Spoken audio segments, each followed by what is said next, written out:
Hello readers, it's Sasha, and today I'm going to be talking about some of the books that I've read recently.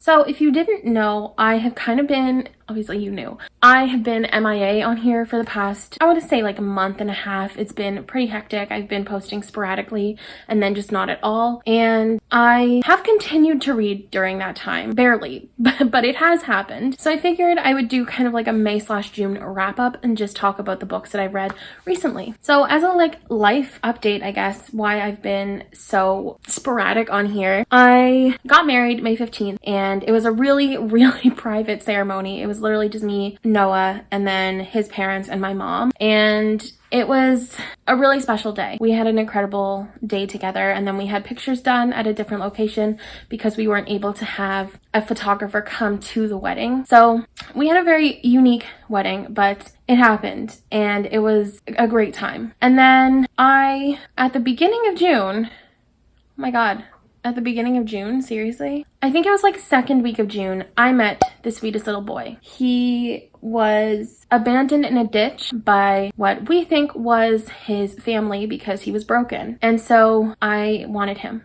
Noah and I adopted him together. And during that time, he's had a lot of severe health issues. So we didn't realize at the time, but he has what we're hoping to be just a condition called megacolon. And what that means is that his colon is really, really large in his body, and it impacts the way that he's able to pass stool because it just kind of sits there and he can't push it out because it's just sitting in this extra large colon. And so for a lot of time he was just constipated, and we were like, what is happening? Like, why are you so constipated? And then it would go back and forth between constipation and the not constipation, and he was hospitalized for a week and we couldn't get the constipation under control. He kept having to have enemas and he was just not having a great time. And I had a few doctors, I had like one or two doctors talk about the possibility of putting him down and his quality of life not being good.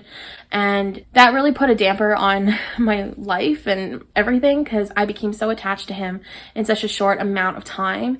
And I was so invested in him. And I was just like, okay, like if that's a possibility, if that's what needs to happen for him, I'll do it. But if it's not what needs to happen, I'm not going to do it. If I still have a chance to have him around, that's what we're going to do. So I was speaking with another doctor who did a rectal exam and just realized that his butthole's really, really tiny. And so they put him on a lot of medicine to help soften his stool and keep it soft so that he can pass it on his own. And so after being in the hospital for about a week, I brought him home and he's been home since. He has been a handful. He'll pass stool and it'll get stuck to him and then it'll land all over our bathroom. That's what we're dealing with right now. It's like dodging landmines, and our landlord sucks and our lights are broken and our bathtub is kind of broken. So life has been stressful. Life has been a lot. Right now, Pepper's doing great. Pepper's our kitten. He's a lot of work and I'm very tired just thinking about him. And Peaches hates him. Peaches hates him with her entire being. But overall, that's what my life has been. Long story short, that is what's going on in my life. I'm very tired all the time and I have not read so much in the past couple months. I feel like my reading has kind of been down a little bit. I don't know. It's just, I haven't had the energy or the time. So that's where we're at. So without further ado, let's just dive into these books. So I have several books to talk about. Some of them are for vlogs that I did back in May that I literally don't remember. And some of them I just read for my own enjoyment. So we're just going to kind of dive into my thoughts about these books. I'm not going to do any stats because it is following 2 months. So I'll start my stats back up with my July wrap up. But yes. Let's go. The first book that I read in May was The Dead List by Jennifer L. Armentrout. I read this for a vlog. I think it was my Virgo reading vlog, if I'm being honest, but I can't remember for sure. And this is about a girl who is attacked and almost murdered by a man, and she is being protected by her friends and family, and she develops a relationship, but this man is also still actively trying to annihilate her. And so it's really creepy. I love JLA's writing. I'm obsessed with the way that she crafts mysteries and like thriller and suspense novels. I love it. Like, I will never complain about her suspense novels because they're so flipping good. So good. So good. She always knows how to keep tensions high, and she always makes me stay on my toes, which I really love. And this book also had one of my favorite tropes, which is childhood friends to lovers. I absolutely love that. It's so cute. Childhood friends to lovers is the ultimate thing. This is also really chilling in the best way. Like, Armentrout described like the smells and the sounds that were being made by the killer, like while the main character, was her name Ella? Yes, it was Ella. Thank you. While Ella was trying to like escape him. It was so freaking creepy. I loved it so much. Downfall. Oh, I gave this 4 to 5 stars, by the way. Downfall. There were so many typos in this book where I was just like, did you not edit, or did anybody edit? It was really difficult. It was hard to read. And then also the ending kind of ruined it for me, because the ending, they had like a false ending and then a wow shocker reveal, and it wasn't that shocking, and it was actually quite annoying and anticlimactic, because I already had my big like wow moment, and then it was just like you're cheapening the rest of the story by adding the second one that isn't really necessary. So I didn't love that, but overall I thought this was really good. The next book that I ended up reading was Pretty Dead Girls by Monica Murphy. I gave this 3 out of 5 stars. I remember vaguely what this is about. It's about a girl who lives in this town, and a bunch of like the popular girls are getting murdered and like going missing and getting murdered, and this girl Penn, I think, is worried about being next because she's a popular pretty girl. Concept, interesting. Really enjoyed that part of the story. I liked the flow of the story. It flowed really nicely, like things connected really well. And I find that can be a little bit tricky to do in a young adult mystery suspense thriller story. So I loved that. And it also just had a really good pace. Like, I was consistently reading, and it was consistently a really good time. But there was weird writing. Like, the writing itself, I wasn't impressed with it. It wasn't my favorite writing style. I just didn't gel as well as I would have liked. And also, Penn is the worst. Like, she was an awful person and not a great character. And I didn't like her as a whole. Like, I don't know. She fit that like mean girl popular stereotype, and I didn't like her. The ending was a little bit too obvious. So we had these like moments where, you know, we'd think it was one thing and it'd be another thing and blah, blah, blah. But like the reveal, like the end reveal as a whole is a little obvious in my personal opinion. And also they unironically used the phrase, "I will cut a bitch." And I feel like that's just not necessary anymore. I don't think that that's a phrase that people actually use in real life. And it was a lot. It's still good, but it was like a lot, so it wasn't my favorite. Next, I ended up reading Hateless by Jennifer Brown. I gave this 4.5 out of 5 stars. This is about a girl who is living life after her boyfriend commits a mass shooting at their school and kills a lot of people. I don't remember exactly how many, but it's a lot. She's implemented in that murder, and her school friends are abandoning her because she helped create this list that he ended up killing the people on the list, even though she didn't know that was what he was planning to do. I don't think that actually made any sense, but that's fine. Google it.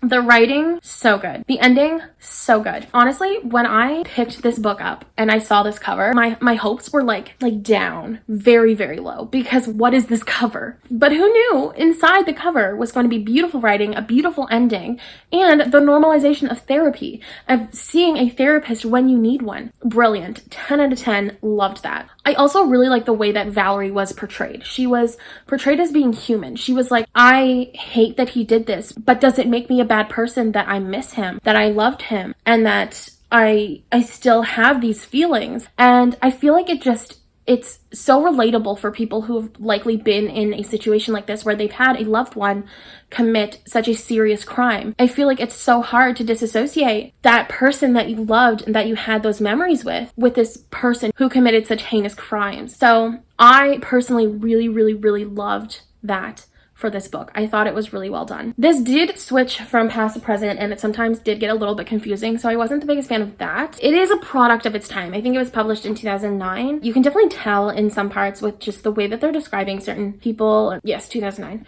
Yeah. So it's a product of its time, that's for sure. And I also wasn't a big fan of the parents, because the parents were like really unforgiving of her. And I can understand being like, wow, my child was a part of this. That's terrifying. But as a parent, your child is so messed up now because they didn't know what they were going to be a part of. And so you should be there for them. And it might be difficult.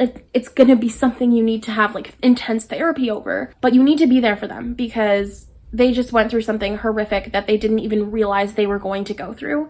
And I just hated the way that they were portrayed. They were just not great parents, and I didn't love that. Next, I ended up reading This Is What It Feels Like by Rebecca Barrow. I also gave this 4.5 out of 5 stars. I really liked the conversations on alcoholism and drug addiction and pregnancy that were in this book. There was so much in this book that I did not anticipate. It is about these 3 girls that used to be in a band group together, and one of them suffered from severe alcoholism and was isolated away from the rest of the group because she caused so much problems for them. And so that is what this is about, and I loved it. It was so good. There were really wholesome friendships and relationships in this story, and I found myself smiling a lot of the time, and it reminded me of like a really feel-good like Netflix original film. Like, it was so good. Plus, there was also a really great sibling relationship in this book, and I don't think sibling relationships get enough credit for how important they are to young adult stories, because a lot of people have siblings, and you know, it might be nice to read about positive sibling relationships if you're in one, or even if you're not in one, and I don't think people understand the impact that they have. So my biggest criticisms were that you never actually knew whether the chapters were going to be in present or past at the beginning of this book, and I was so flipping confused. I was literally like, what is going on? My mind, I don't get it. So that was a little bit frustrating. And there were also a lot of typos. Again, not the author's fault. People should be editing and taking that time to edit, but I can't, it just bothers me so much. It takes me out of the story. Next, I ended up DNFing Dreamers Often Lie by Jacqueline West. This is a book about a girl who was in a skiing accident and she hit her head and started hallucinating her favorite Shakespeare characters in her real life. And I just did not gel with this at all. Like, I'm sure it works for some people. You know, some people on Goodreads were like, this book was so good. But overall, the consensus is that it's not that great. So I would maybe steer clear of it unless you're a huge Shakespeare fan, then you might enjoy this. Next, I ended up reading The Last Summer of the Garrett Girls by Jessica Spotswood. And this is about 4 sisters, each of which are going through their own little dilemma and coming together and helping each other through that dilemma. It was really good. This book is very diverse in a lot of ways. There are a lot of ethnicities and a lot of sexualities written into the story in a very organic and genuine way. And it was really nice. It was a really great addition to the story. This is being described as Gilmore Girls meets The Sisterhood of the Traveling Pants meets modern day Little Women, and that combination is really spot on for this, in my personal opinion. So if those things interest you, I definitely would recommend checking this out. And there are super healthy discussions on female empowerment and what it means to be a feminist, and sexuality and anxieties and college, like so many important discussions on real life things that teenagers are actually going through. I definitely love that about this book. Too many pop culture references for my personal opinion. Every like 5 minutes there was like a new pop culture reference, and it wasn't even like, it was more like I don't know, I don't really remember, but I know there was like obscure pop culture references too. Yes, oh my god, I literally opened up a page and it was this. Okay. And he's pretty with delicate, almost elfin features and green eyes, like the slacker version of Orlando Bloom in the Lord of the Rings movies. Like, who knows what that is? I don't, so don't put it in your book. Anyway, there were also a few typos and lots of Harry Potter references as well, so those are things that I wasn't the biggest fan of and why I didn't give this book more than 4 stars, but it's still a really good story. Next, I ended up reading Still Alice by Lisa Genova. This is about a woman who is a professor of psychology, I believe, at Harvard University, who is diagnosed with early onset Alzheimer's, and so we see the progression over the span of a couple of years, I think, of her disease and how hard it is for her and her family. This was 5 out of 5 stars for me. It was really, really great. It's one of my new favorite books of the year for sure. There was so much beauty in the way that this was written. It was truly such an incredibly well-written story. I was beyond impressed with how they wrote and portrayed this, and it felt like they had a personal connection. I don't know if Lisa had a personal connection to Alzheimer's, but that's what it felt like, which was so great while reading the story. This book definitely changed how much I know about Alzheimer's because I really didn't know that much about it. I don't know if I did know somebody. My grandfather had Alzheimer's, I'm pretty sure. We weren't close, that's why I'm like, I don't know. But I did know him, and I'm pretty sure he had Alzheimer's. I didn't know that much about it because I was very young when he was diagnosed. I still didn't know much about it to this day. And then I read this book, and I feel like it actually helped me learn a little bit more about it, which I love. And I also really like the relationships between mom and child. I thought they were really well done. My only con, like if I had to think of any con, would be that the husband was a huge prick, and I hated him because he was like, no, you're not diagnosed. You're not diagnosed. I promise. And then he was going to uproot her and move her somewhere where she wasn't familiar with in an already really scary time of her life. Like, who does that? Like, just so you can have a job. Like, I'm sorry, you took vows. Like, respect.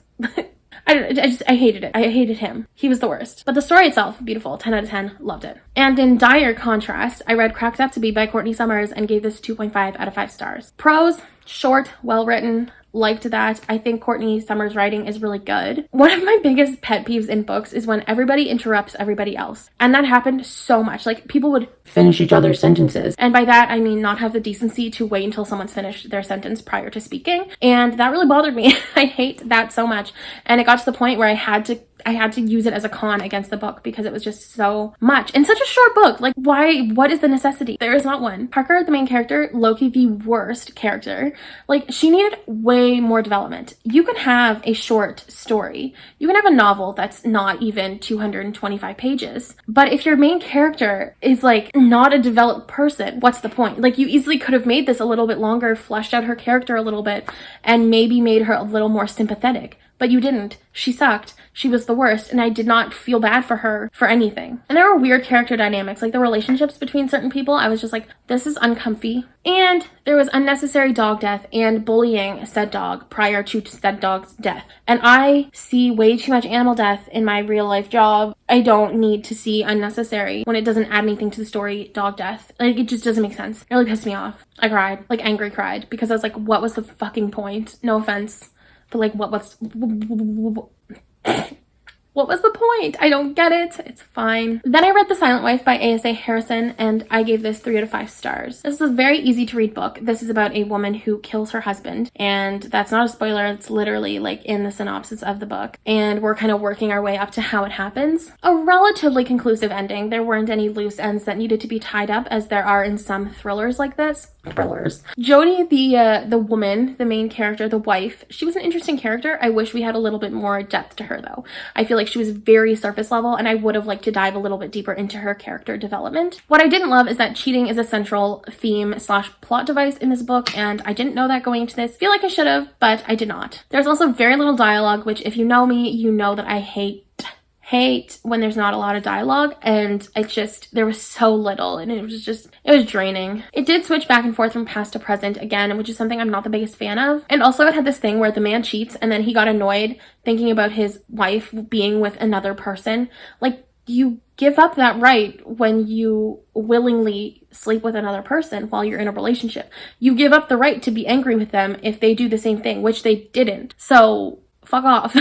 Essentially, like, stop being a jerk. The writing was a little bit crass. Like, there was some scenes where I was just like, we didn't need to know that that's how he woke up. We know it now, so that's great, I guess. And I feel like the synopsis is a little misleading, and I'm not going to explain why in case you did want to pick up the book, but I was expecting something and then it didn't happen the way that I thought it was going to happen. And I was just like, okay, this isn't as good as I wanted it to be. And it also wasn't really like a thriller. It was more of like a psychological dive into what it means to be too comfortable in a relationship. I feel like I've said that like so many times. Like, I've practiced it, rehearsed it in the mirror. Next, I read The Hate U Give by Angie Thomas. This is a 4.5 out of 5 star book for me. So good. It's so extremely important and relevant for today, which is really unfortunate. I hate that it is, but this is it's such a good and incredible story. It's powerful, it's hard-hitting, it's impactful in so many ways. Like, I was sobbing at so many different points in this book. Like, I was actively crying. Why is it not 5 stars, you ask? There were so many goddamn Harry Potter references, and I hate pop culture references, so I need to be consistent. Even though I absolutely adored this story, I need to be consistent. If I rate other books lower because they have Harry Potter references, I need to rate this one lower too. So I had to. But I love the story. It's just, why did you need to add so many Harry Potter references? It's not necessary. Okay, it's fine. Next, I read Wish by Joseph Moninger, I think is how you pronounce it. I gave that 4 out of 5 stars. It is about a girl and her younger brother who has cerebral palsy. No, he has cystic fibrosis. And they go on a trip together as kind of like a make-a-wish trip for him. This sibling relationship was so good. Like, if you're looking for a good sibling relationship, please read this book. It's also very, very short, which was another tick on the list because it was easy to get through. And also, even though it was short, it was really well developed, which is what I can't say about Cracked Up to Be. And there are lots of cool little shark facts that are thrown in there. So I think people would get a kick out of it. I don't necessarily think it aged that well. It was published a while ago, but overall, really good story. Next, I read Underneath the Sycamore Tree by B. Celeste, and this is about a girl whose twin sister died of lupus when she was, I think, 9 years old. And then this girl is diagnosed with lupus herself and living with it. And it is a steamy-ish romance book. I love the writing. The writing was really stunning. I wasn't expecting to go into a romance and have like beautiful and lyrical and just gorgeous writing, but I had that and I was really excited about it. I also sobbed like a child. Like, I sobbed like a baby. It was so bad. Like, I was literally like bawling my eyes out at the end. And also, she really knows how to write steamy scenes. Like, they were really intense. There weren't a lot, which was good, because if there's too many, I'm just really uncomfy. But there weren't too many. There were the right amount for a romance novel, in my opinion. And I was just like, it was a lot to take in. It was a lot to take in. Hated Caden. Caden was the worst thing about the book. This is a stepbrother, stepsister romantic relationship, which is fine if that's like what you're into. I am not here to judge you. That is totally valid. However, Caden is a massive piece of crap. Like, he's like, bad boy, I'm gonna treat her so bad. Oh, but like, I'm gonna treat you so good. Oh, but like, I'm gonna treat you so bad. Like, shut up and pick. Like, it's, the hot and cold is just too much. And there was also one scene with nipples and teeth, and that's all I'm going to say about that. It's just a lot to relive, so I don't feel like it. Next, I read The Nightingale by Kristen. Oh my god, I know so many Kirstens now, and I get so confused. By Kristen Hannah. This is about two sisters in World War II that are both doing their own things in terms of fighting the Nazi-occupied Paris life. I'm so freaking tired. Oh my god. Anyway, new favorite book of all time. Absolutely love this. Obviously 5 out of 5 stars, but I fell in love with everything about this book. The writing especially was so incredible. So good. And the ending actually had me in tears. Like, this was clearly a couple of months where I needed a good cry because I was flipping sobbing. It was not great. It was actually a lot. So I love this. I thought it was fantastic. And I literally have no cons. Next, I read the first 2 books in the Vampire Academy series and DNF the third, but I don't know where the third one went, so I'm just here with these ones, and that's fine. So, this is about a girl and her best friend who have been on the run from the Vampire Academy for like a couple years, and then they're brought back, and then they meet like hunky people, and that's like the gist of it. So, as the story progresses, it does get better. Like, at first, I was like, what is this? Oh yeah, I gave Vampire Academy 3 stars and then Frostbite 4 stars. So anyway, as the story progressed, I was like, okay, like, I could see why people like this. But at first, I was like, I hate this. I hate this so much. Why are they like this? And honestly, I think it was because I was in such a bad headspace while reading this. These books I was reading in the beginning of June. So I'm pretty sure that's why, because it was not great. I really liked the friendship between Lisa and Rose. They had a really, really, really incredible bond, and I liked them together. And the ending twist of Vampire Academy surprised me, even though it surprised nobody else, but I was like quaking. It was so good. So that ending had me really wanting to pick up Frostbite, which 4 out of 5 stars. It was really good. Better than the first one, but still not like great. So yeah. Anyways, cons. It took me so long to figure out how many types of vampires there were. Like, I have never read a vampire book with so many types of vampires and how they were all created, and I was just like, this is too much. My brain cannot comprehend what is going on in this scenario. I just don't like it. So many typos. In the third book, they use the word examinated instead of examined, and examinated is a real word. You can use it, but not in the context it was used, and I really hated it with my whole heart and soul. So anyways, I'm just going all over the place, but there were so many typos in book 1 and 2. Rose was a really annoying character at first, like honestly, like the most annoying. She did grow on me a little as the story went, but at first I was just like, this bitch is so annoying. And then this is very similar to one of my favorite series of all time, which is called the Covenant series by JLA, and obviously in my head it did not live up to that. And so it was really hard for me to read this, being like, this is like the same thing, but like less good. So I didn't love it for that reason, and that's why I decided to DNF the third book. I couldn't read an entire series that I just didn't care that much about. For the month of June, I needed something that I was at least a little bit invested in. Which brings me to, I read the whole trilogy, The Testing and Independent Study and Graduation Day by Joelle Charbonneau, but I don't know where Graduation Day went. It's been such a bad month, I don't even know where my books are. Like, that's how you know I am sad. But this is about a girl. It's kind of like Divergent, pretty much. There are like these certain sections. Back up. There are these colonies after the 7 stages of war in the United States.